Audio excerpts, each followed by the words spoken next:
Great. We are on. This is a second U.S. panel and the last panel for the day. Garth, nice to see you again. Nice to see you, Tim. How are you? Very good. Thank you very much. Long day. Good day. Eleonora from DC, Clutch, thanks for joining us. And Tom Zakrzewski, I see you've been on for a little bit earlier in the day as well out of New York. Thanks very much. Thank you. So this panel, as I mentioned earlier, is U.S. panel focusing on SMEs in the U.S. market. SMEs in the U.S. market, it means they're actually pretty big size companies for the most part, but they are more accessible than the very large enterprises. They have a tremendous number of technology and digital software development needs.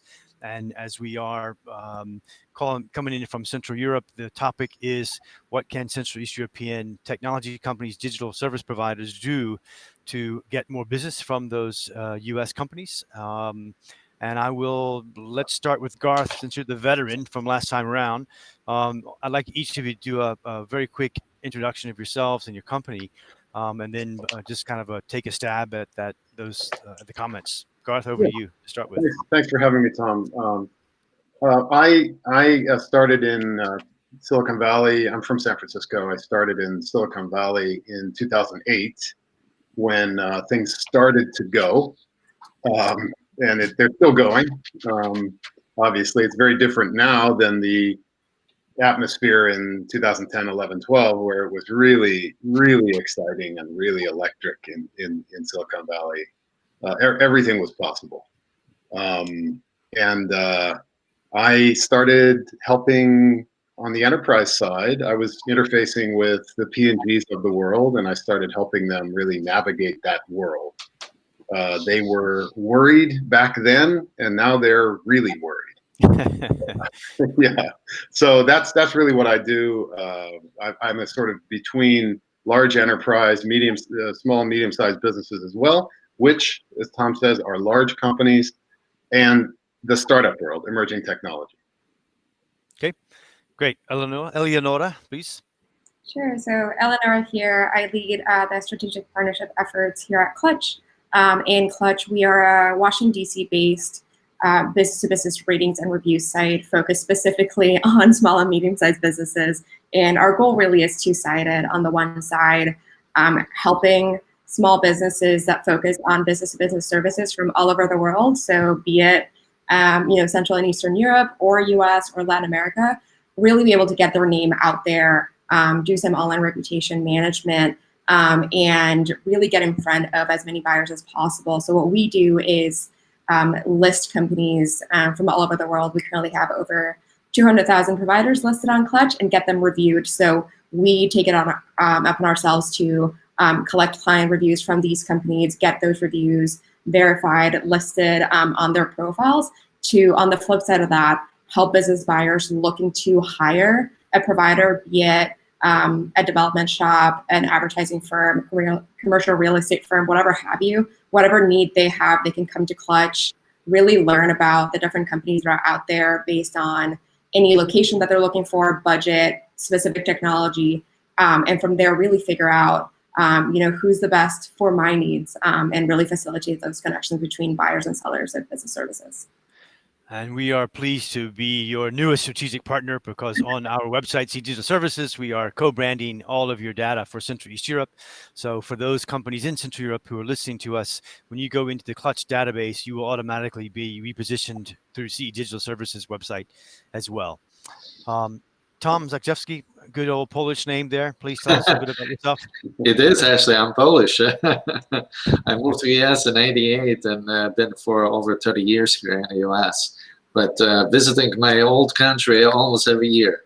So good to be here, and thank you for the invitation. I'm a founder and a managing partner of Edge's Data. Our company actually developed the authorization service that is implemented policy engine, attribute-based access control based on a NIST specification, which is, matter of fact, a fundamental component of zero trust security. I've been basically on both sides of the fence. I've been spending probably 20 years, I'm sorry, in the capital markets. In total, I have probably 25, 27 years of experience in a variety of different mom-and-pop shops to the Fortune 100 companies. Mostly in the capital markets, but I also been in healthcare industry, the logistics, distribution, and etc. Be more than happy to connect through the LinkedIn. My education background is the computer science and mathematics, and recently I have the master's degree in data science from Northwestern University. So I'm all over the place. I've been working with the small companies, big companies, evaluated the small companies when I was working in a Fortune 100 and made the decision or influenced the decision. Yes, this is good, this is bad. And now I'm going door to door begging, yes, please test my application. Okay, so that's being the fun part too. Okay, great. Thanks for joining us. So Garth, we'll start off with you. Not to reiterate what I've just said before, but do start off with a little bit of comments. The subject being, what can Central European technology companies do to dig in deeper into the U.S. market? Where are the needs? Where are the practical ability for them to get doors open? Is it enterprise guys? Is it inside the startups that are trying to develop apps? Is it the SMEs? I'll leave the floor to you to get started. Well, I think it's all of those. I'm working with probably 15 startups, all in Europe and Eastern Europe. It's not scary anymore for people to have teams there. I think COVID has accelerated that, and we're all remote. We're all comfortable with that. We've all learned 6 different platforms, pretty well. And so those barriers that of distance, of immediacy, of having meetings, they're very easy now. Language, it's all a lot easier now. COVID has accelerated this in a big way, and I've even seen this. People go very much awry when they try to break into this market. They really do. They really spend a lot of time and money that's wasted. Hiring huge teams. Hiring the wrong people. Taking a kind of European approach to a U.S. market. So I think there are ways in which you can be very lean and very strategic, and really move the needle on getting connection. It's difficult if you go to a large company or large medium-sized company. We're talking about large companies when we talk about medium-sized companies here. It's become. I was just talking to Eleonora. It's become even more difficult now to make contact with people. It's hard to break in on Zoom. Nobody's ever heard of you. You used to be able to, in the old days, you could come here and go to conferences and have meetings. You could go to New York and have 5 meetings a day. And now it's just very, very difficult. So what do? I just want to suggest three strategies. One is, don't hire a lot of people. Hire 2 people. Hire one person. Start that way. Keep it very lean, and in fact, keep it lean all the way through. Don't imitate old tech, which is 10-year-old companies in your space that have 30 sales team of 30 people in business development. Just be very lean.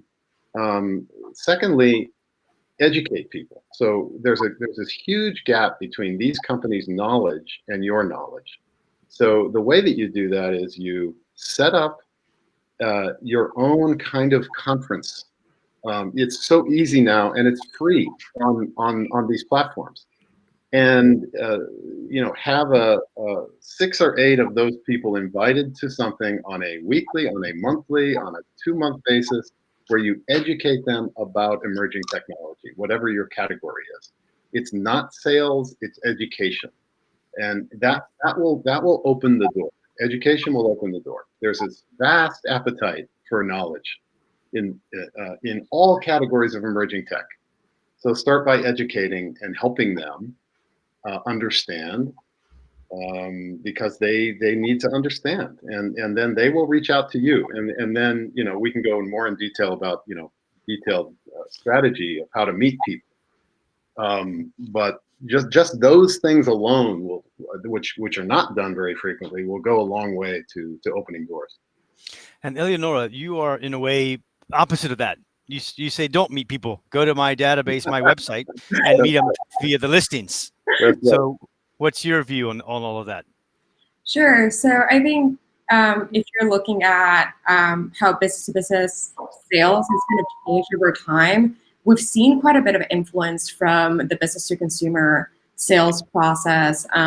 Particularly, if you're a consumer and you're looking for a product, odds are you're spending a lot of time researching, finding the right product for you, reading reviews, maybe like looking at blogs that are relevant. And we've seen that bleed over to the B2B space as well. And we've done our own kind of internal research, but also looked at a lot of other external research about what's been going on the B2B sales side. And, buyers are spending the most time researching companies, and they're more than halfway through the sales process before they even reach out to you. They're looking to learn as much as possible online about the services that are out there and what best fits their needs. So while I agree, I think meeting people is really important. What we're trying to do is help buyers get closer to a short list or figure out, all right, who's a better group of people for me to start reaching out to. And because of that, we really do value client reviews, and that's something that buyers really are looking for right now. Our survey that we did last year, looking to learn more about that process, 90% of businesses that hired another business looked at online reviews as part of that buying process at some point or another. And reviews are not the only relevant kind of third-party source, but unbiased, third-party verified client reviews are a great way for people to look at social proof and validation from people that have already experienced working with a company, to really be able to get in their shoes and say, okay, given these people's experience and what they're saying about the project, is this also a good team for me to work with based on the work that they do, based on the technology, based on how they organize themselves, based on how they prioritize things. So I think, kind of going back to this idea of B2C bleeding into B2B, the more that companies can do to provide as much information about them, both on their own site as well as elsewhere on the web, to help buyers learn as much as possible about them, that's really going to help them get the word out there and help buyers really build trust in those brands before they even talk to a salesperson. Okay.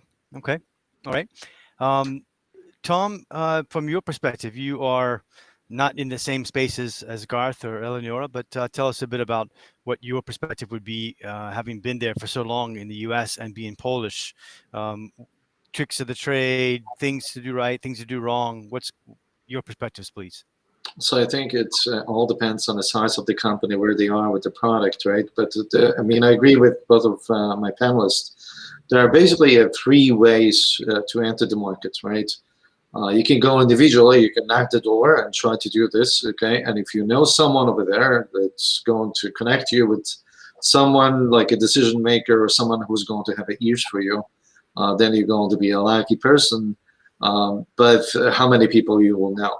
So that's the one way of doing this, right? The other way is going into the accelerators hubs, okay? So you have basically a support from business leaders, from even the VCs, angel investors, groups, and etc.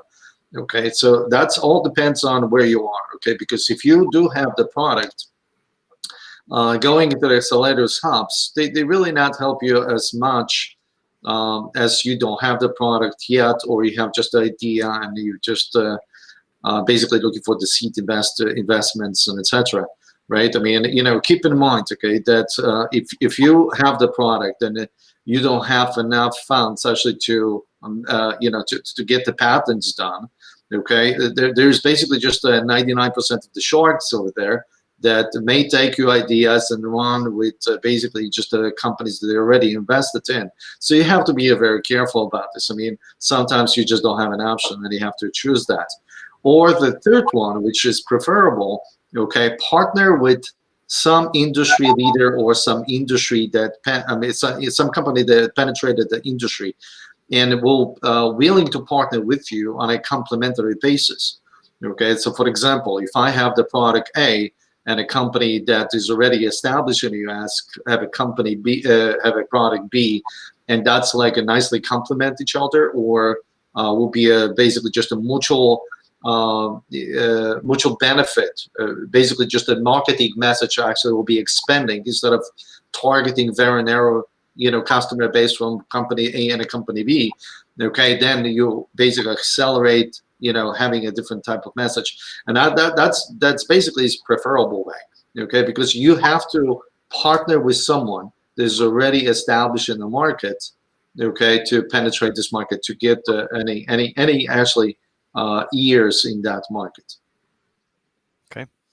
Okay, Garth, you kind of alluded to not hiring big teams. It makes me think of some conversations I've had with kind of business development teams in New York and companies from Central Europe who have been disappointed, where they've hired someone in New York to kind of knock on doors and such. It kind of goes for 6 months, 9 months, nothing happens. They come back pissed off and a little bit less money.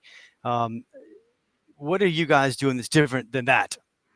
Well, I've had this experience. Every single client has a story like that. It's not just one consultant, it's two, it's three that they've cycled through with disappointing results. They're hiring the wrong people.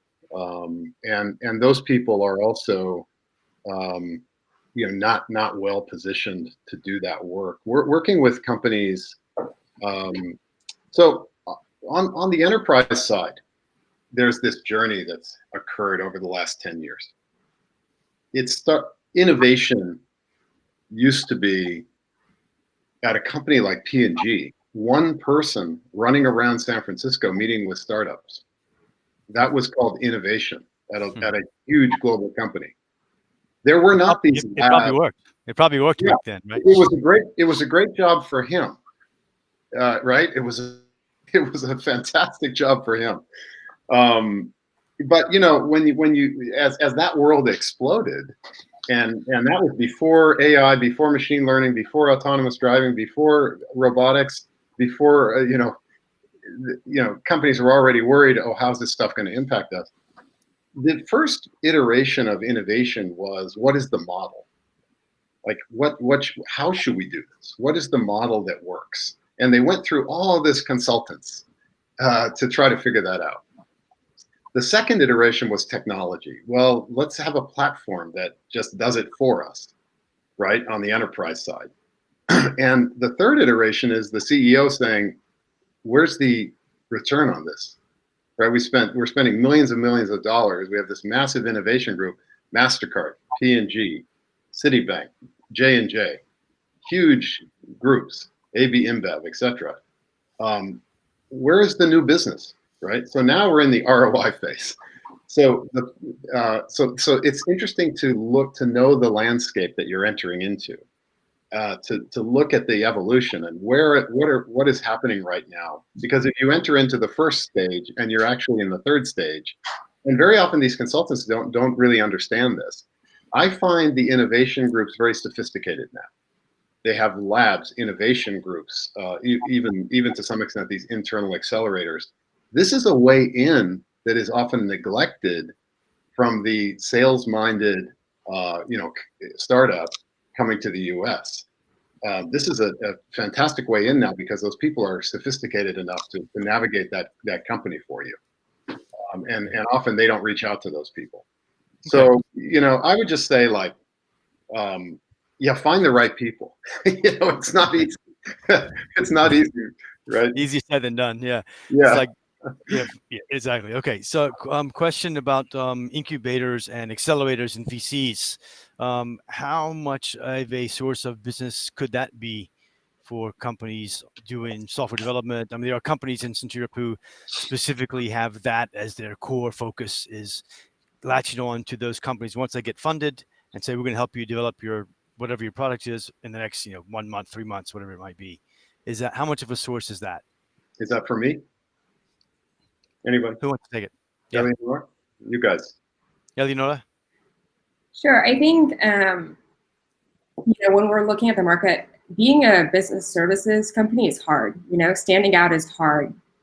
So I think while that can be a great way to kind of get going and become niche, I think anything that companies can do to kind of focus and show that that's something that they can do and really drive results on, I think that's great if you're going to really focus on it and go for it and have some sort of proven record on that. So, if that's something that you're going for and you're able to show case studies and portfolio items about how your team helped the company scale and how you were agile or how you worked alongside them, I think that's fantastic.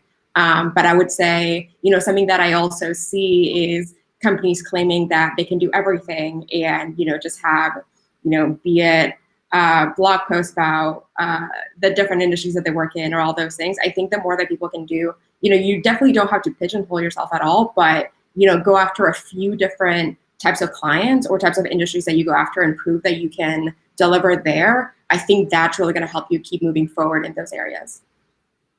Okay. By the way, we've got a direct question to you on Clutch, about Clutch from Dave Erickson in California. The process of getting our clients to post a review is a barrier. They need to make a Clutch profile, then go to a profile and write a review. Will Clutch make this easier? If not, what advice do you have for providers to get on the platform? Sure. So yeah, definitely appreciate the question and the feedback. The thing that really does make Clutch reviews stand out is that unlike a lot of other online reviews that you see out there, ours are pretty in-depth. They follow a case study-like format. And what we're trying to do is get a ton of great information so that a buyer reading those reviews not only gets general sentiment on what it's like to work with you, but can really get a good feel about who this client is. Is this client that worked with you similar to me? Is this project similar to mine? What feedback do they have about communication, project management, all these things that might really affect someone's choice over a service provider. So we have two main ways in which we collect reviews. One is through an online form, and we do ask clients that are reviewing their service providers to log in through LinkedIn for a couple of reasons. On the one side, for security reasons, is a great way for us to securely get people onto the platform, but also for us to verify the identity of the reviewer. And we take a lot of time, effort, and pride in the work that goes into verifying the identity of the reviewers and making sure that we're not getting fake reviews in, right? If you read about online reviews, fake reviews are a big problem. So getting them to log in through LinkedIn is a great way for us to kind of get through some of those barriers. We also have a phone review system, which takes about 10 minutes of a client's time, 15 if they're chattier, where we have some of our associates get on the phone with the clients around their schedule completely. And instead of having your client write out the review, we just ask them questions and prod so that, once we get that call recorded, our team transcribes it, cleans it up, and posts it as a review. So our phone review collection is actually usually a lot faster and easier and completely around your client's time. But yeah, we don't take it for granted that it is a bit of an effort on clients to do so, but we do try to make it as painless as possible. Okay. Tom, any thoughts from your perspective? Well, I think I resonate with what Gart actually said. It's hard to find the people that will make the in trenches for you, okay, and get you to these companies. But I believe that it's sales and marketing is everything. Okay, I mean, myself, I can basically relay that how many. I don't even remember how many times I changed the marketing message. Okay, I mean, what we have the same product. Okay, but you can look at the same product from probably a 15, 20 different perspective. Okay, and you have to know your market, you have to know your clients. Okay, and basically just to tailor your message to this particular sales opportunity and market that way. And it's very difficult actually to find the people that will lead you towards that. Okay, and you have to do you can't trust the people like Gart said. Okay, so in other words, you have to do your homework. You have to basically just to see what this company is about, whether that person particularly knows that business, knows anyone in this company, and etc. I mean, even though with the high-tech equipment we have today, and there's still isolation due to the COVID, okay, the best business is really if you know someone, okay, if someone walks you to the door, okay, and shake the hands, virtually today. Okay, but still, that's what it is. I mean, I don't see anyone. You can talk about the LinkedIn, you can talk about anything. Is basically just the auxiliary functions, okay, to doing business in America. Okay, you still have to get the door, and it's easy to say.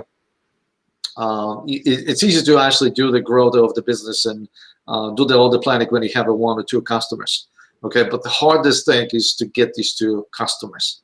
Okay, and that's what the focus should be, just to get these first two customers, even if you give up your product for free. Okay, nobody knows, you know, whether you charge the money or not. It doesn't really matter, as long as, you know, that particular customer says, hey, I use that product is good. Well, and Tom, can I add one thing to that? Please. So here's some problems that are very basic, that in technology and services, where people just go wrong, just absolutely wrong. Companies now, 7-8 years ago, wanted to meet everyone.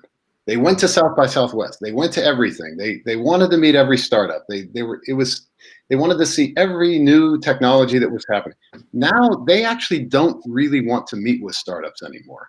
Many of my 60 companies that I work with don't let startups in the door. And why is that? That's because they've had hundreds of bad meetings.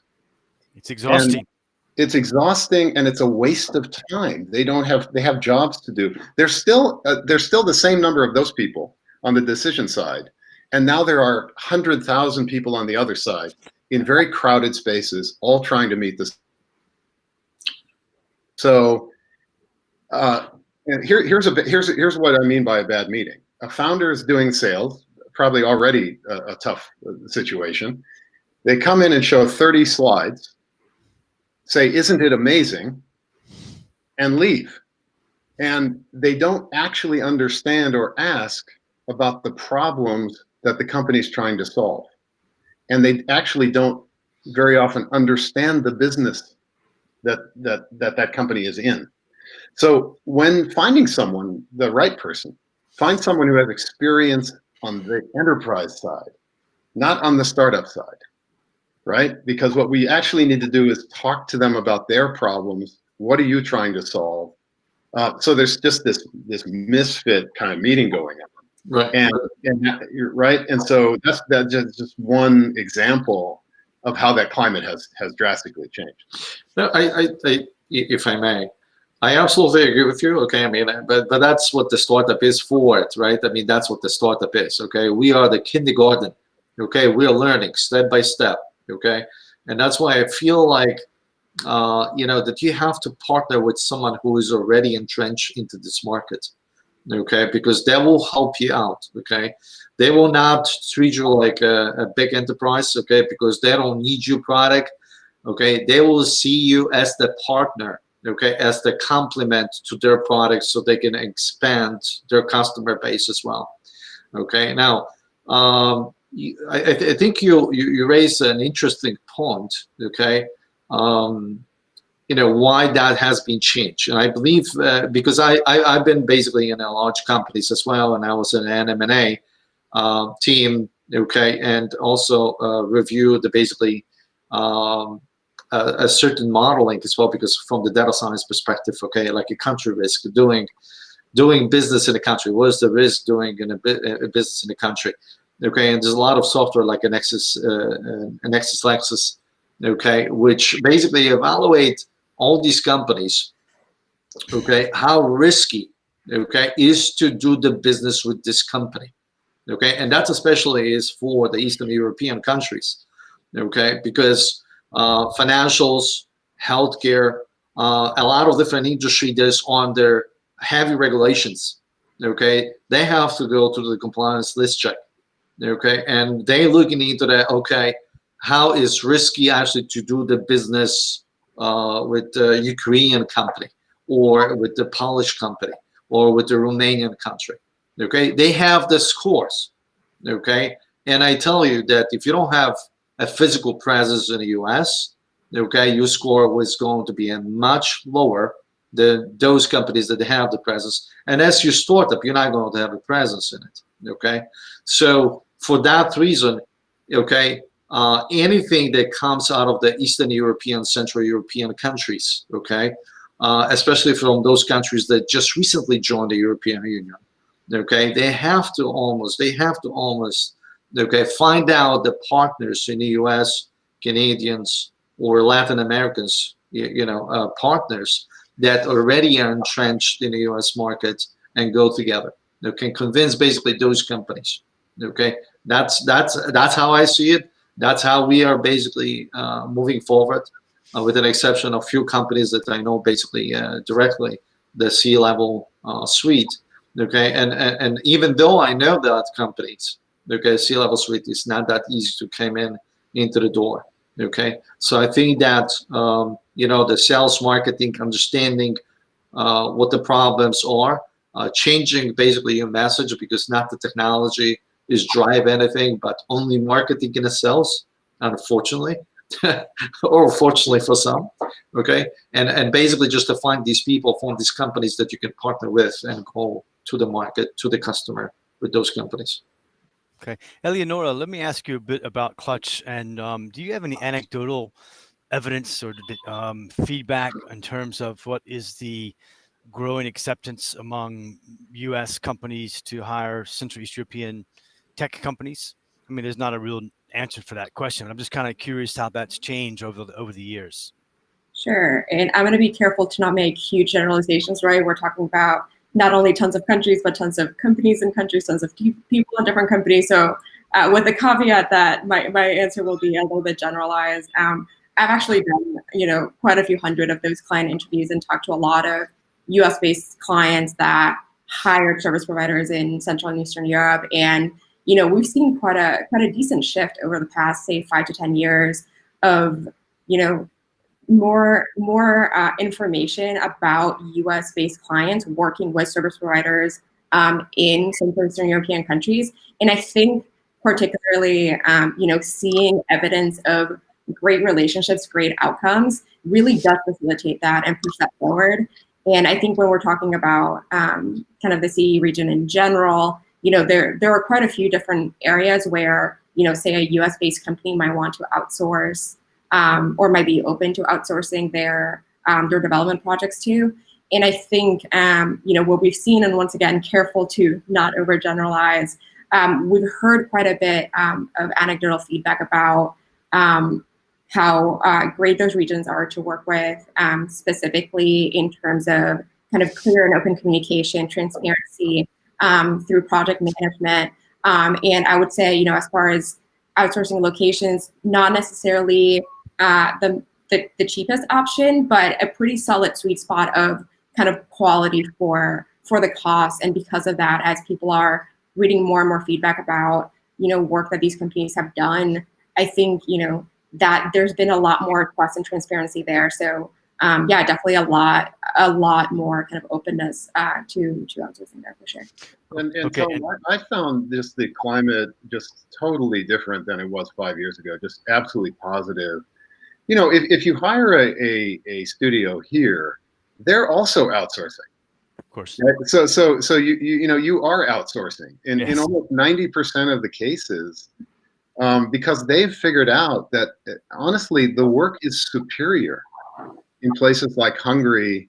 It is absolutely superior, and for the cost, it's never mind the cost. The work is actually better, and people have figured that out.